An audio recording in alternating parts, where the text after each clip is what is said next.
미국 시카고에 한 골목길을 헤매고 있는 두 청년이 있었습니다. 한 사람의 이름은 클리블랜드이고 또 한 사람의 이름은 그의 친구 조지였습니다. 두 사람 다 신실한 믿음의 가정에서 자라났지만 대학에 들어가면서 세상이 너무 좋고 아름답게 보이는 거예요. 그래서 그 또래 친구들이 오래 그랬듯이 마음껏 쾌락을 즐기기 시작했습니다. 그러한 아들을 바라보는 어머니의 마음은 오죽했겠습니까? 어느 날 술에 잔뜩 취해 들어온 그 아들을 바라보며 어머니가 한마디 했습니다. 너 정말 그렇게 살다가는 흰 개미 같은 인간이 될 것이다 라고 했습니다. 흰 개미는 나무 밑동을 이렇게 갉아먹어서 집 전체를 나중에는 다 무너뜨리는 무서운 개미예요. 그래서 미국 목조 가옥에 흰 개미가 출현했다 그러면 이제 난리가 나는 겁니다. 흰 개미가 된다고 하는 것은 자신도 망하고 다른 사람도 망할 수 있다라고 하는 어머니의 엄중한 경고였습니다. 그럼에도 한번 쾌락을 맛보았던 이 클리블랜드는 그 마음을 멈출 수가 없었어요. 어느 주일 저녁 그날도 그 친구 조지와 함께 마음껏 타락을 하기로 결심을 하고 도박장으로 갔습니다. 근데 공교롭게도 그 도박장 옆에 자그마한 예배당이 있었어요. 그들은 아무 생각 없이 도박장 안으로 들어가려고 했는데 클리블랜드의 눈에 뭐가 들어왔냐면 바로 예배당 바로 입구에 포스터가 붙여져 있는데 설교 제목이 붙여져 있는 거예요. 그 설교 제목이 뭐였냐면 제이 삭슨 사망이다라는 것이었습니다. 그것을 본 클리블랜드의 마음에 어떤 찔림이 있었습니다. 또 어머니의 말씀도 기억이 났습니다. 그래서 그는 그 친구에게 이렇게 말했습니다. 우리 도박장에 가지 말고 저 교회 예배당으로 들어가자라고 했습니다. 그러자 그 친구가 야 무슨 소리냐 한번 결심해서는 가야지 교회가 뭐냐 그러면서 그 친구는 도박장으로 갔고 이 친구 클리블랜드는 성령의 이끌림을 받아 예배당 안으로 들어갔습니다. 그리고 그날 저녁 목사님의 말씀을 통하여서 큰 도전을 받고 회개의 삶을 다시 돌이키는 슈버의 삶을 살기로 결정을 합니다. 그로부터 30년이 지난 뒤에 클리블랜드는 미국의 제21대 대통령으로 취임을 하게 됩니다. 나중에 그는 또 24대 대통령이 되기도 하지요. 클리블랜드가 대통령이 되었을 때 그 당시 신문은 대서특필을 했습니다. 그리고 신문 일면마다 클리블랜드의 얼굴을 다 실었어요. 그리고 그 신문은 미국 전역으로 다 퍼져갔습니다. 마침내 그 신문 하나가 미국 교도소의 조그만 감방 안까지 전해졌는데요. 교도소 초라한 감방 2층 제일 끝방에 얼굴에 흉측한 칼자국을 가진 사형수가 있었습니다.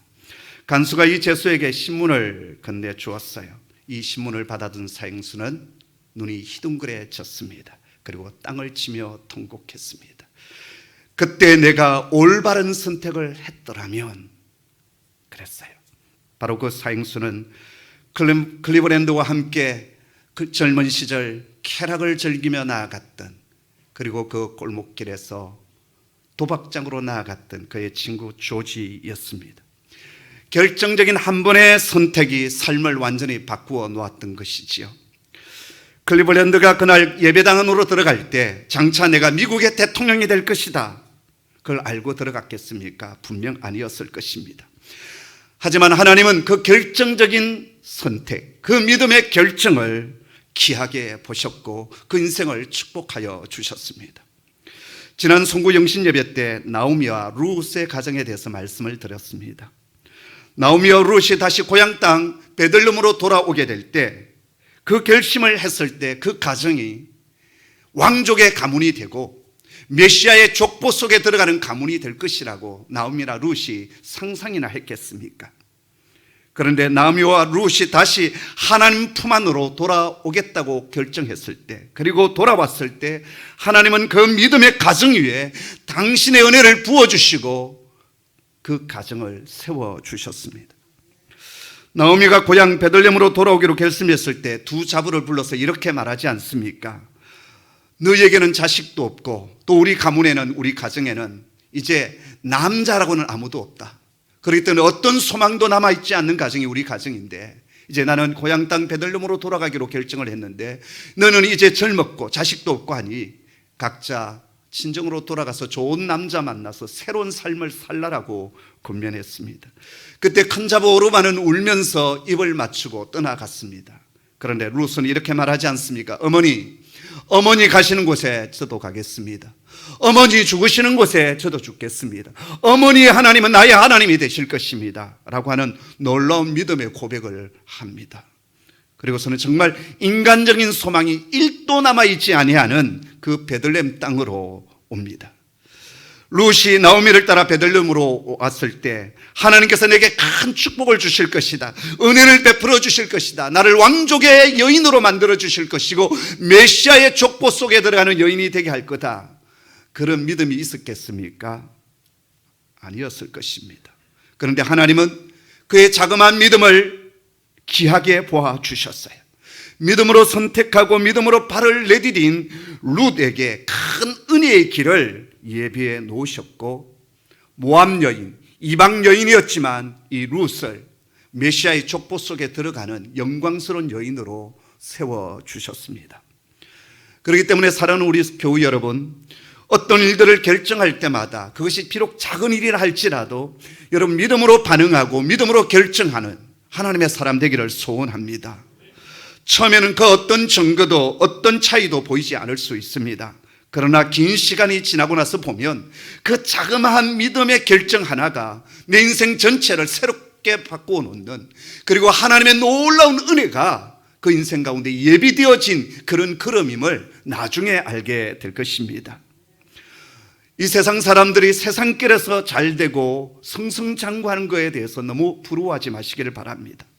하나님께서 은혜로 주시지 아니하는 것들, 또 하나님께서 세우지 아니하신 것들은 결국 다 허물어지게 될 것임을 성경은 말씀하십니다.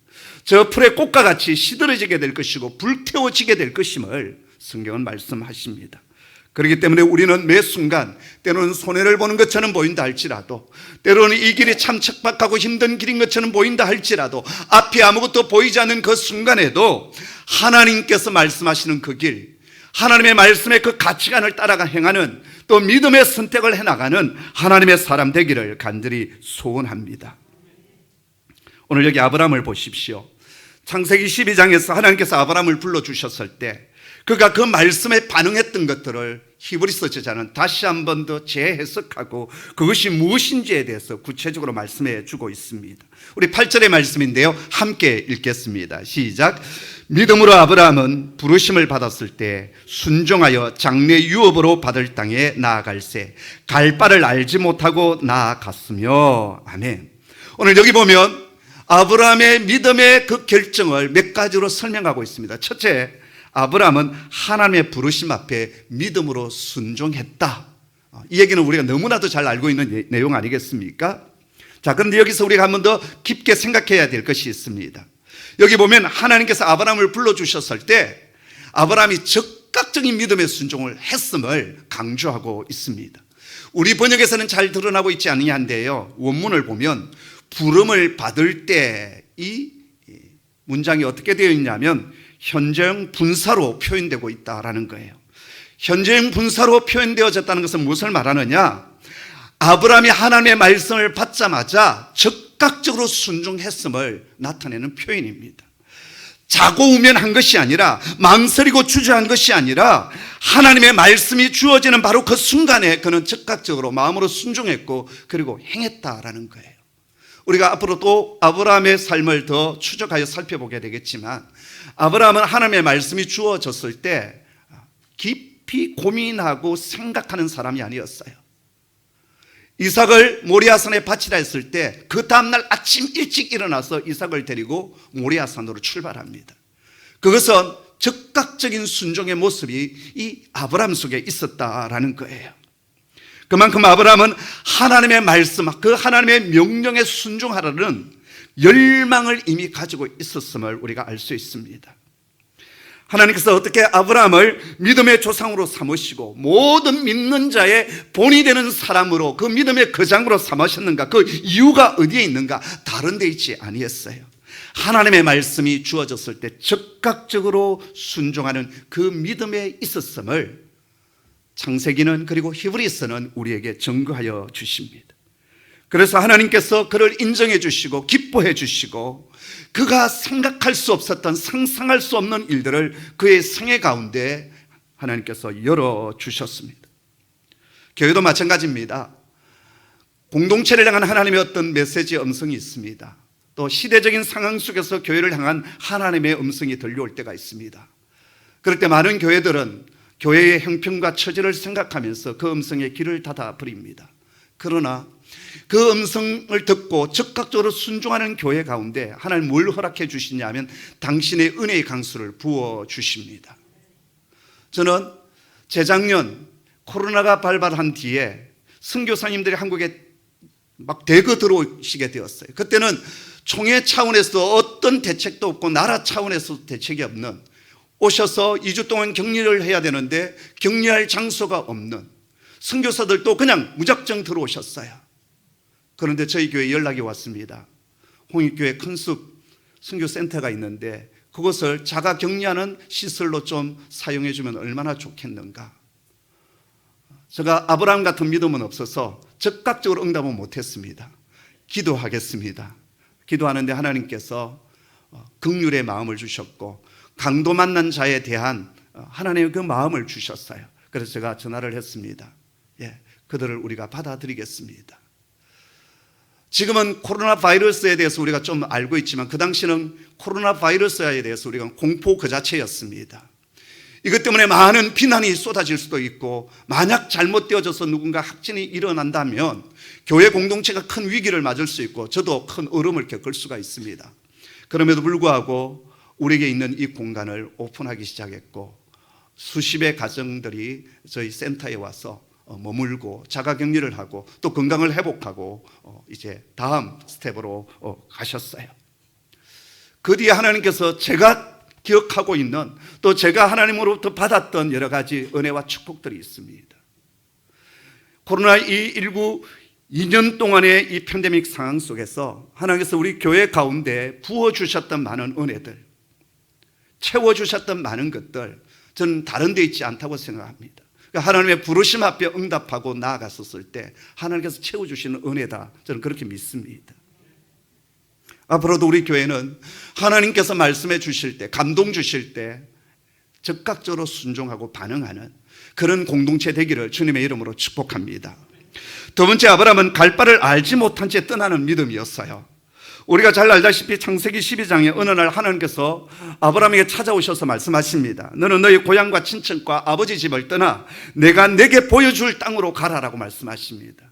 지금 보여준 땅이 아니라 앞으로 보여줄 땅으로 가라라고 말씀하십니다. 그래서 그 땅이 어딘지를 몰라요. 근데 무조건 떠나래요. 본토 친척 아비 집을 떠나라라고 말씀하십니다. 하나님, 그곳이 어디입니까? 아니야, 일단 출발해. 그러면 그 다음 보여줄게. 아니, 어디로 가야 되는데 갈 길을 보여주셔야 가지 않겠습니까? 아니야, 그냥 무조건 떠나. 내 믿고 나를 신뢰하고 떠나. 이게 말이 됩니까? 어디로 가는지 모르고 무조건 떠나라는 거예요. 그것이 오늘 본문의 8절의 말씀입니다. 이때 아브라함의 반응이 놀랍습니다. 그는 어디로 가야 되는지 알지를 못했지만 순종하여 길을 떠납니다. 그 땅에 대한 어떤 지식도 없지만 하나님의 말씀을 신뢰하여 출발합니다. 그랬기에 그는 날마다 아버지 하나님 앞에 무릎을 꿇지 않을 수 없었을 것입니다. 성경은 그 자세한 걸음에 대해서 구체적으로 설명을 하고 있지는 않습니다. 그러나 하루하루 발걸음을 옮길 때마다 하나님의 인도를 구할 수밖에 없었을 것입니다. 하나님, 오늘 어느 쪽으로 방향을 틀어서 가야 됩니까? 쭉 가야 됩니까? 오른쪽으로 가야 됩니까? 왼쪽으로 가야 됩니까? 멈춰야 됩니까? 오늘 어디에서 텐트를 쳐야 합니까? 주님, 저 성읍에 들어가야 될까요? 아니면 밖에서 노숙을 해야 될까요? 날마다 묻고 또 하나님의 음성, 그 응답의 음성을 사모하며 기다렸을 것입니다. 바로 여기 아브라함이 가졌던 믿음의 토대가 무엇인가가 우리 하나 생각할 것이 있는데요. 아브라함이 갈 바를 알지 못했지만 떠날 수 있었던 믿음의 근거가 무엇이냐? 바로 그것은 하나님의 말씀에 있었다라는 거예요. 아브라함이 무엇을 보았기 때문에, 환상을 보았기 때문에 떠난 것 아니었어요. 지도가 있었고 내비게이션이 잘 갖춰져 있었기 때문에 떠난 것이 아니었어요. 하나님의 말씀이 그에게 주어졌기 때문에 그 말씀을 바탕으로 해서 아브라함은 움직이기 시작했습니다. 그래서 여러분, 믿음은 철저히 하나님의 말씀에 기초를 둡니다. 아브라함은 자신에게 하신 그 하나님의 말씀을 믿고 그 말씀을 주신 하나님을 신뢰하며 당시 살고 있었던 갈대아 우르를 떠나지요. 그러나 그 아버지 데라 때문에 하란 땅에서 오랫동안 지체할 수밖에 없었습니다. 그래서 성경을 보면 데라가 죽은 뒤에, 그 아버지 데라가 죽은 뒤에 또다시 하나님께서 아브라함에게 찾아오셔서 본토 친척 아비 집을 떠나라라고 말씀하십니다. 그래서 이제 완전히 떠나게 되지요. 이것은 대단한 모험의 길이었습니다. 그러나 아브라함에게는 하나님의 말씀이 있었고 그 말씀을 수용하는 그런 믿음이 있었기에 적극적으로 떠나갈 수가 있었습니다. 여러분, 성경적인 믿음이 무엇입니까? 그것은 결코 맹목적인 믿음도 아니고요, 광신적인 믿음도 아닙니다. 또 자신의 신념이나 가치관도 아닙니다. 성경적인 믿음은 하나님의 말씀이 무엇인가, 하나님께서 내게 주신 말씀이 무엇인가, 또 성경 전체를 통해서 우리에게 주시는 메시지가 무엇인가, 그것을 가지고 행동해 가는 것입니다. 제가 우리 성도들에게 끊임없이 말씀 읽기와 또 성경 암송과 그리고 큐티를 강조하고, 또 1년에 2차례씩 하이스쿨을 통해서 성경 공부반에서 공부를 하자라고 계속 권유하고 강조하는 이유가 바로 여기에 있습니다. 우리의 삶 속에 어떤 일들이 일어나게 될 때, 또 하나님의 부르심의 음성이 우리에게 들려오게 될 때, 그 음성이 정말 하나님의 음성인지 아닌지, 또 하나님의 뜻이 무엇인지를 우리가 즉각 깨달을 수 있는 것은 뭐냐 하면, 우리 속에 하나님의 말씀이 내장되어 있느냐라는 거예요. 하나님의 말씀이 내 안에 내면화되어져 있느냐라는 거예요. 하나님의 말씀이 내 안에 내장되어 있지 않냐면 우리는 어떤 일들을 결정할 때 나의 감정과 나의 이성과 세상적인 가치관을 따라서 판단하고 결정하고 그쪽으로 나아가게 돼 있어요. 그렇습니다. 근데 하나님의 말씀이 내 안에 충만히 거하고, 암송된 말씀이 내 안에 살아있고, 설교의 말씀이 내 안에 살아있고, 성경 전체를 통해서 주시는 하나님의 전체적인 메시지가 내 속에 내면화되어져 있으면 어떤 일들을 결정해 나갈 때 나의 감정과 나의 이성과 나의 상황은 이러하지만 하나님의 뜻은 바로 이것이야, 그러면서 나아가는 거예요. 그러지 아니하면 나중에 하나님이 원하시지 않는 길을 따라 선택하여 나아가게 되고 그 결과는 나중에 엄청난 차이를 가져온다라는 거예요. 그래서 여러분, 올 한 해도 말씀 읽기를 계속해 가시기를 바랍니다. 성경 말씀을 암송하시고요, 큐인 묵상을 계속 이어가시기를 바랍니다.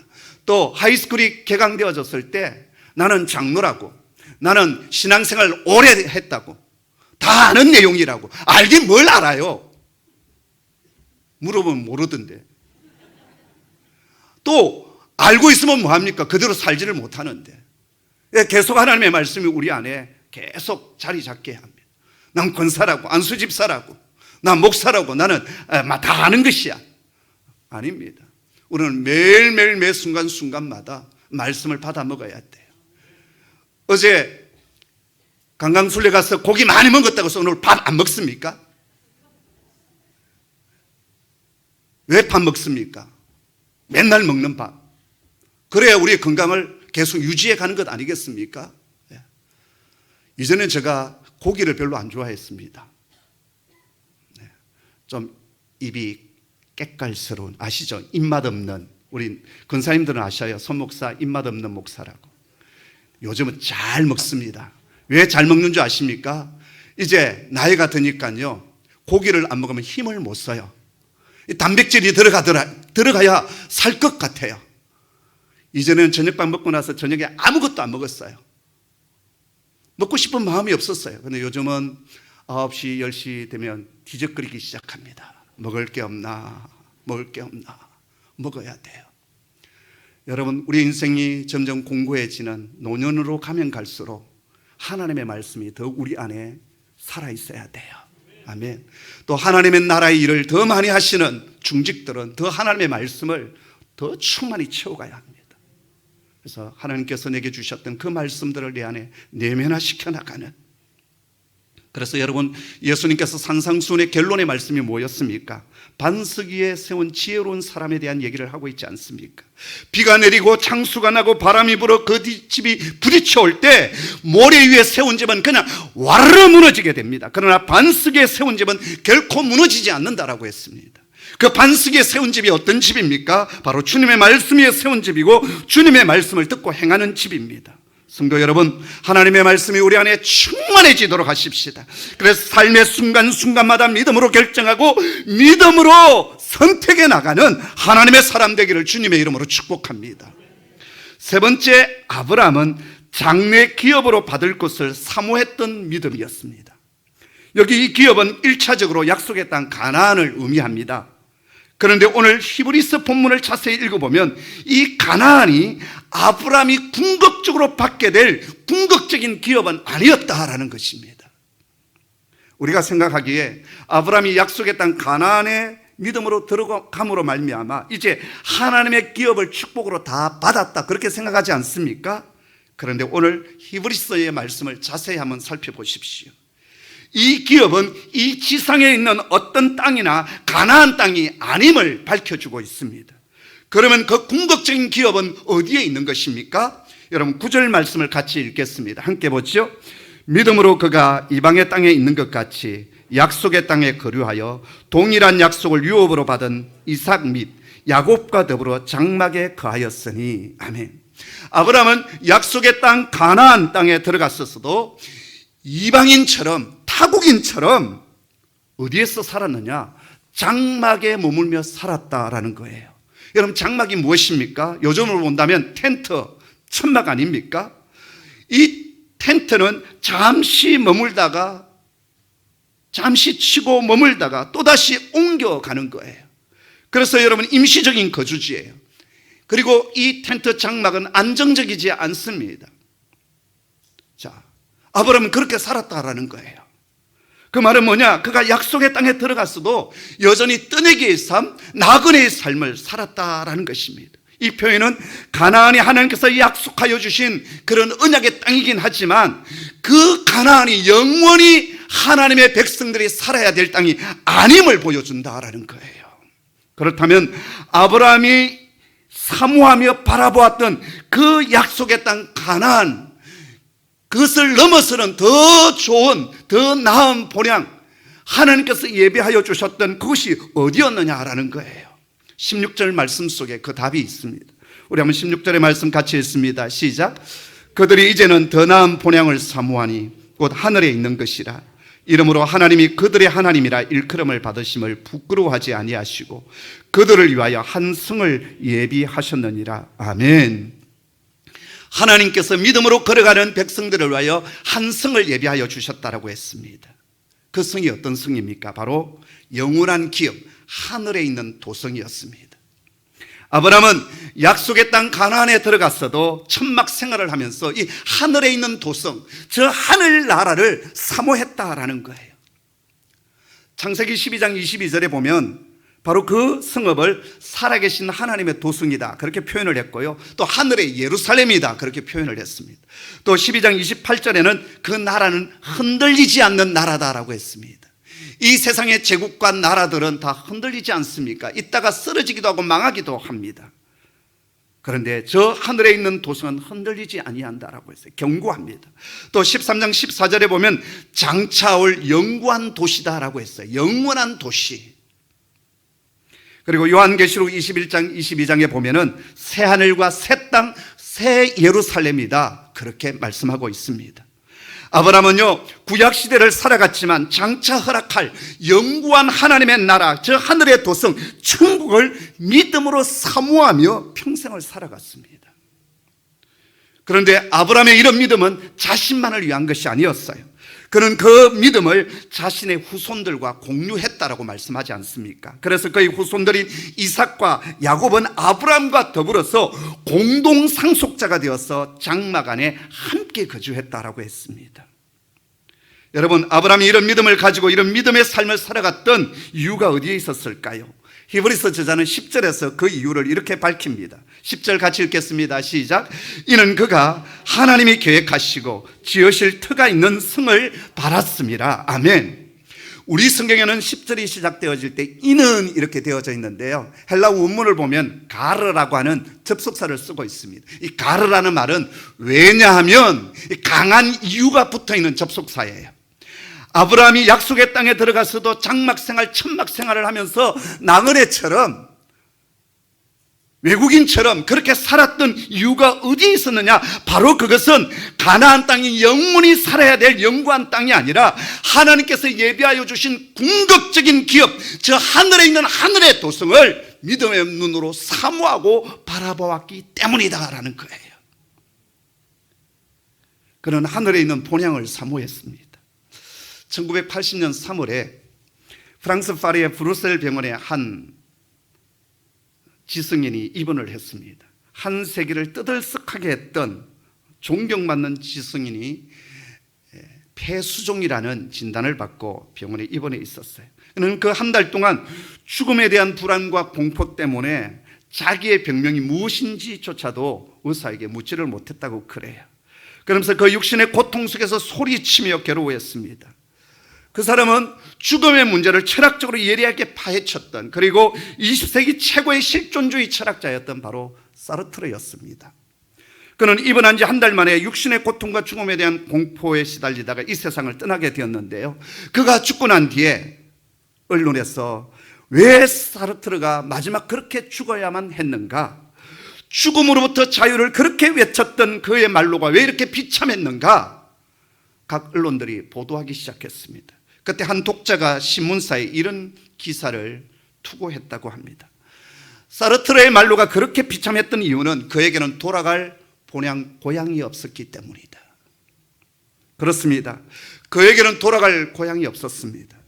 20세기 최고의 실존주의 철학자라고 자부했던 그였지만 죽어서 돌아가야 될 고향이 그에게 없었기에 죽음에 대한 불안과 공포 때문에 잠을 자지 못했고 마지막에는 죽지 않으려고 그렇게 발버둥을 쳤다고 합니다.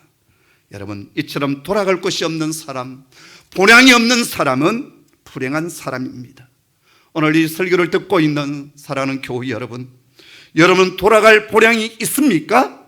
그 본향을 준비하고 있습니까? 저는 그런 줄 믿습니다. 자, 그렇다면 이 하늘에 있는 본향은 어떤 성격을 가지고 있을까요? 두 가지인데요. 첫째는 하나님이 계획하시고 지으신 성읍입니다. 하늘 도성의 설계자가 누구시냐? 하나님이십니다. 하늘 도성의 창건자가 누구시냐? 천지를 창조하신 하나님이십니다. 그래서 우리의 영원한 기업인 하늘 도성은 이 세상 그 어떤 것하고는 비교할 수 없는 안전함과 아름다움과 풍성함을 가지고 있습니다. 두 번째, 이 도성은 견고한 기초가 있는 성입니다. 오늘 여기 보면은 10절에 터라는 단어가 나오지 않습니까? 이 터라는 단어가 테멜리우스라는 단어를 쓰고 있는데요, 그 뜻은 견고한 기초, 그런 뜻을 가지고 있습니다. 여러분, 이 땅의 장막은 어떻습니까? 잠시 맨 땅에 세워졌다가 옮겨가는 일시적이고 잠정적인 그런 거처지입니다. 그리고 바람이 강하게 불면 그냥 휙 날아가게 돼요. 그런데 아브라함이 고대했던 하늘의 도성은 견고한 기초 위에 세워진 도성이기 때문에 절대 흔들리거나 무너지지는 않습니다. 견고한 도성입니다. 뿐만 아니라 잠시 세워졌다가 사라지고 옮겨지는 그런 텐트 같은 도성이 아니라 절대 변하지 않는 영속적인 영구적인 도성입니다. 왜냐하면 이 도성을 설계하신 분이 하나님이시거든요. 그리고 이 도성을 지으신 분이 하나님이시거든요.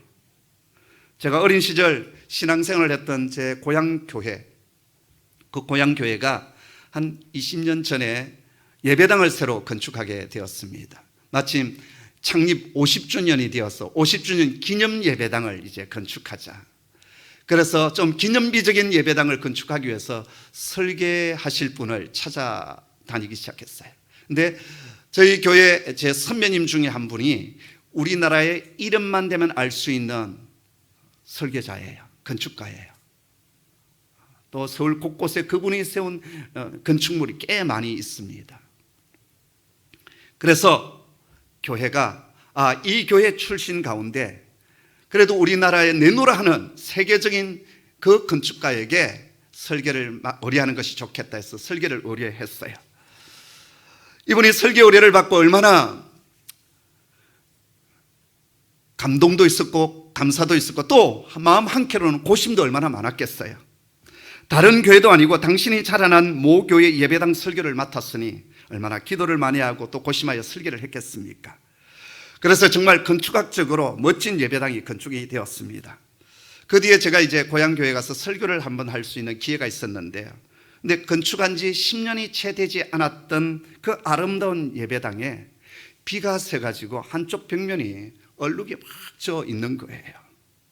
뿐만 아니라 이 강대상에 있는 이 무대 곳곳 이 박공으로 되어져 있는 뭐랄까요, 나무 박공으로 되어져 있는 그러한 무대였는데 아주 아름다운 무대였어요. 그런데 그것이 뒤틀려져 가지고 막 일어나 있는 거예요.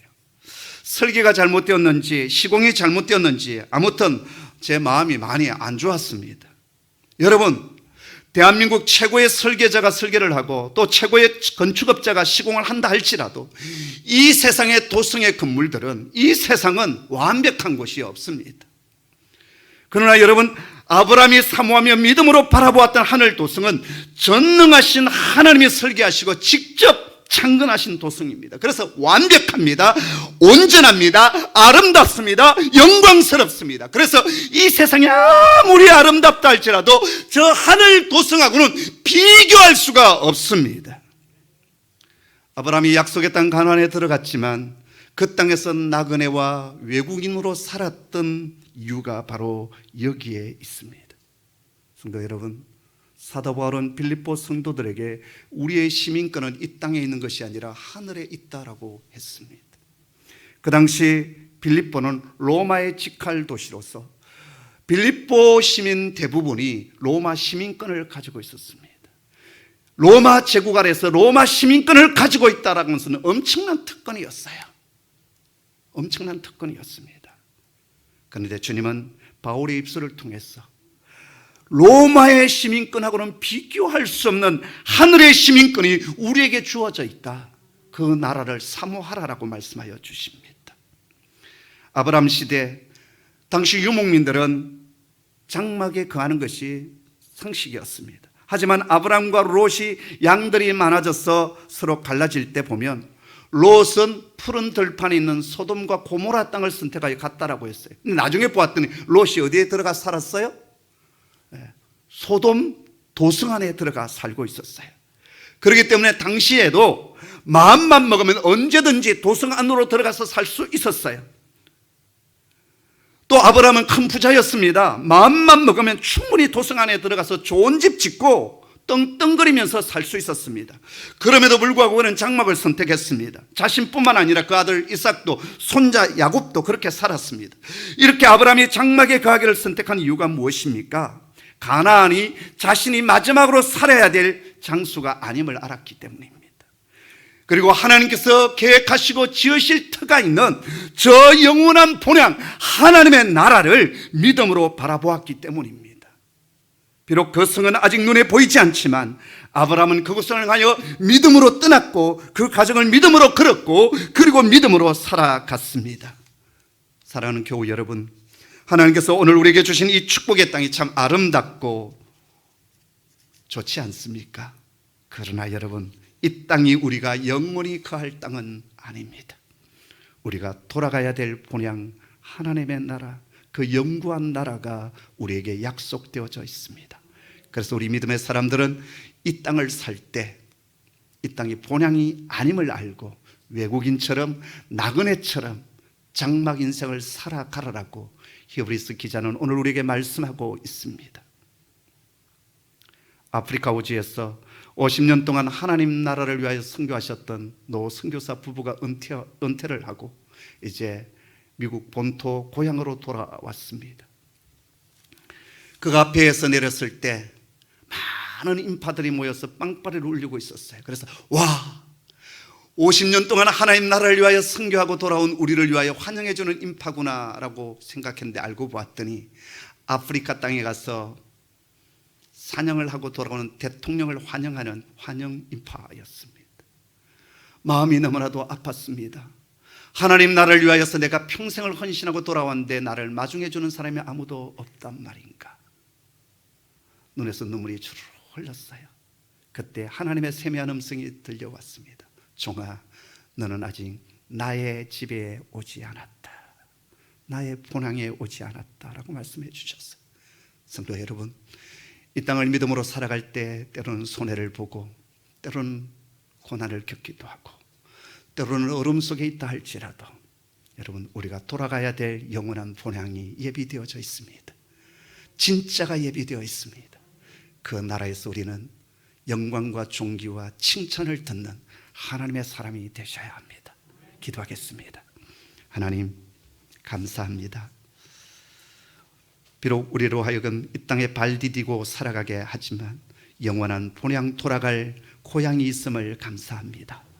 이 세상과 비교할 수 없는 저 영원한 하나님의 도성을 믿음의 눈으로 바라보고 나아가는 저희들 되게 하여 주옵소서. 주의 말씀 주어졌을 때 믿음으로 반응하게 하여 주시고, 아무것도 보이지 않는 가운데서도 믿음으로 발을 내디디는 하나님의 사람 되게 하여 주옵소서. 예수님의 이름으로 기도드립니다. 아멘.